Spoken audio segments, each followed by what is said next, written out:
नमस्कार, बहुत स्वागत है हमारे चैनल में। मैं सुचेता, वास्तु और एनर्जी रिसर्चर। आज हमारा विषय है कि पति का नाम नहीं लेना चाहिए। पति का नाम क्यों नहीं लेना चाहिए?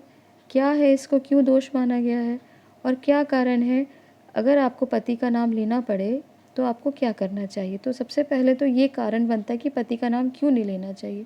क्या ये पेट्रियार्कल सोसाइटी, पुरुष प्रधान समाज है, महिलाओं को दोयम दर्जे का सदस्य व्यक्ति माना जाता है, या उनको दबाने के लिए, नीचा दिखाने के लिए ऐसे नियम बताए गए हैं?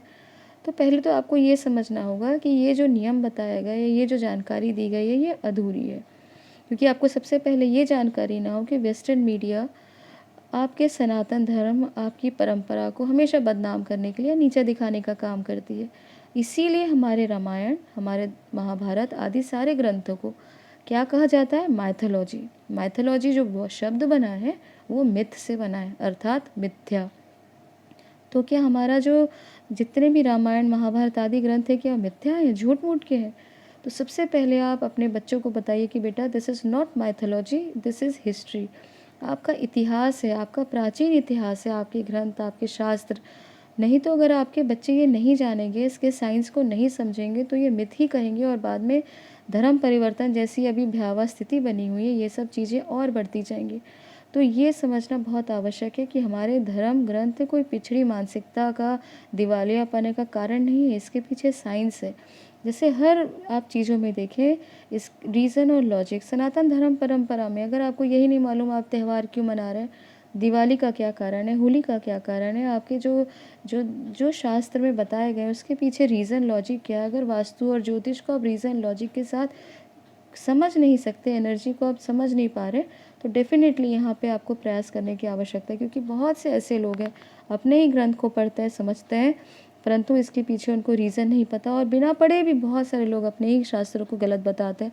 और देखिए, सबसे पहली तो बात यही है कि जैसे आपको हर चीज़ अधूरी बताई गई है। जैसे यही नहीं कि पति को, अपनी पत्नियों को पति का नाम नहीं लेना चाहिए, वैसे सिर्फ यही नहीं, बहुत सारी बातें हैं। जैसे आपको बताया जाएगा कि अहिंसा परमो धर्म, अहिंसा परम धर्म है, परंतु ये नहीं बताया जाएगा कि अहिंसा परमो धर्म, धर्म हिंसा तथैव च, अर्थात धर्म की रक्षा के लिए हिंसा उतना ही श्रेष्ठ है। तो ये चीज़ें बहुत महत्वपूर्ण है। भोजन में और वाणी में आपको अहिंसा का पालन करना ही चाहिए। ज्योतिष भी कहता है कि अगर आप तामसिक भोजन करते हैं, मांस मच्छी आदि का भोजन करते हैं, तो डेफिनेटली आपके ग्रह आपको विपरीत परिणाम देते हैं। आपको कुछ नहीं करना, आपका शनि कितना भी उच्च का हो, आपका राहु कितना भी शुभ परिणाम देने की स्थिति में हो, परंतु आप अगर तामसिक भोजन करते हैं तो सारे ग्रह आपके विपरीत परिणाम देना शुरू कर देते हैं। ये ज्योतिष का पहला नियम है। तो अहिंसा परमो धर्मा, तो ये भोजन और वाणी में तो बिल्कुल सही है। वैसे ही हर चीज़ को आपको एक दिखेंगे कि हर तरह से आपको आधा ज्ञान देना, क्योंकि आधा ज्ञान सबसे खतरनाक कहा गया है। एक षड्यंत्र के माध्यम से ये प्रचलित किया जा रहा है, फैलाया जा रहा है। आपको भीरू, अनपढ़, अज्ञानी बताने का प्रयास किया जा रहा है। आज फैशन में है कि आप किसी का नाम नहीं लेंगे, ओह मतलब एक बड़ी बात है, अरे ये तो बहुत महिला पिछड़ी है, अपने पति का नाम नहीं लेती। लेकिन ये नहीं जानते उसके पीछे रीज़न क्या है, लॉजिक क्या है। अगर आप शिव महापुराण, कि हम मानते हैं कि हमारे सारे धर्म ग्रंथों में, पुराणों में लिखा हुआ है, ये सब चीज़ों के बारे में जानकारी है, परंतु शिव महापुराण तो बहुत से लोगों ने पढ़ा होगा। उसमें बहुत क्लियरली लिखा है कि मात्र पति का ही नाम नहीं लेना, महिला को अपने पुत्र का नाम भी नहीं लेना चाहिए, अपने पिता का नाम भी लेना निषेध कहा है। वहाँ तक कि ससुर का या किसी कंजूस कृपण व्यक्ति का भी नाम नहीं लेना चाहिए, अपने गुरु का भी नाम नहीं लेना चाहिए। और वहीं हर पुरुष को ये भी बताया गया है कि उन्हें भी बहुत सारे नाम नहीं लेना चाहिए। और जो सबसे महत्वपूर्ण है, हर पुरुष को अपनी पत्नी, अपनी धर्म पत्नी का नाम नहीं लेना चाहिए। ये नियम बताए गए हैं, इसके पीछे रीज़न बताया गया है कि आपका जो मोटे रूप से तो यही कहा गया है कि आप नेगेटिव एनर्जी इन्वोक करते हैं अगर आप सामने वाले का, अपने स्पाउस का नाम लेते हैं, अपने बेटे या अपने पिता का नाम लेते हैं।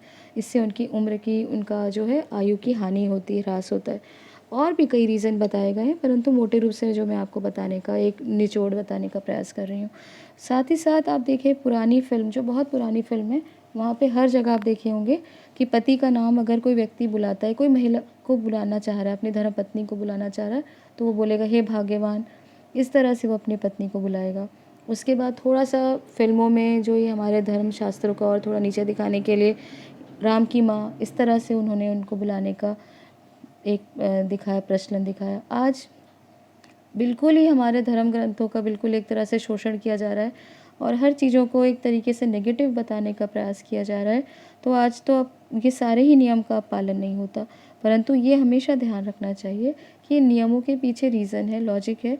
और अगर आपको अपने पति या पत्नी या अपने जो भी रिश्तेदारों का, बहुत सारे, जैसे मैंने बताया कि बहुत बड़ी लिस्ट है नाम ना लेने की, अगर आपको लेना ही पड़ता है और आपके साथ में कोई नहीं है, आप अवॉइड नहीं कर सकते, तो उसका नियम बताया गया है कि आपको श्री और जी लेके नाम लेना है। जैसे अगर मुझे अपने बेटे का नाम लेना है और मेरे बेटे का नाम अगर राम है, तो मैं अपने बेटे को बुलाऊंगी श्री राम या राम जी, इस तरह से मैं अपने बेटे को बुलाऊंगी। अगर मुझे और भी सम्मान देना है कि चलो थोड़ा और नियम है, तो श्री राम जी, इस तरह से अपने बेटे को बुलाने का जो है नियम बताया गया है।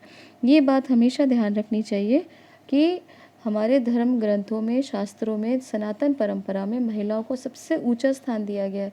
इसलिए कहा गया है, यत्र नारी पूजन्ते रमन्ते तत्र देवता। जहाँ नारी की पूजा होगी, मात्र वहीं देवताओं का वास होगा।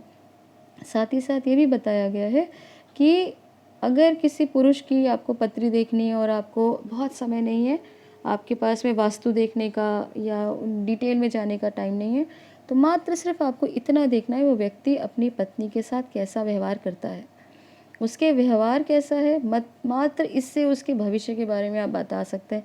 उसका व्यवहार अगर बहुत अच्छा है तो निश्चित ही अपने उसका जीवन में उदय होगा ही। और अगर वो सिर्फ बातों में ही, मतलब लोगों के सामने अच्छा व्यवहार करता है, परंतु अगर व्यवहार उसका आंतरिक रूप से, मन से वो अपनी पत्नी का सम्मान नहीं करता, उसका व्यवहार में कहीं ना कहीं त्रुटि है, तो निश्चित ही आपको और वास्तु, ज्योतिष, किसी और नियम को पालन करने की आवश्यकता नहीं है। परंतु यहाँ महिलाएं बहुत खुश ना हो, क्योंकि शिव महापुराण में ये भी बताया गया है कि अगर कोई महिला बहुत कर्कश है, बहुत कर्कशा है, बहुत खराब वाणी के कारण वो अपने पति को बहुत परेशान करती है, तो ऐसी महिलाएं को त्याग देना ठीक माना गया। ऐसा कहा गया है क्योंकि वो महिलाएं अपने पति की उम्र के लिए, उनके पॉजिटिविटी के लिए, उनके ग्रोथ के लिए बहुत बड़ा कारण बनती है, स्वास्थ्य के लिए बहुत हानि का कारण बनती है।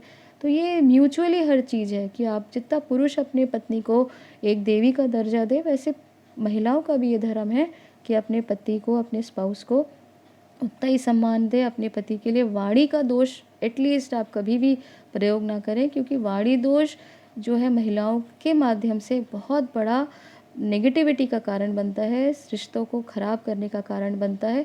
इसीलिए इतना स्ट्रॉन्ग इसमें मैसेज हमारे शिव महापुराण आदि ग्रंथों में इसका रीज़न बताया गया है। तो ये जानकारी यहीं तक। और आगे की जानकारी अगर नाम से जुड़ी हुई आपको जानने की इच्छा हो, तो हमारे चैनल को बिल्कुल सब्सक्राइब करें, क्योंकि उससे आपको तुरंत सारे नोटिफिकेशन मिलेंगे। तब तक आप हमारे चैनल को सब्सक्राइब करें और हमारे सब चैनल जो है इस चैनल को सपोर्ट करें। धन्यवाद।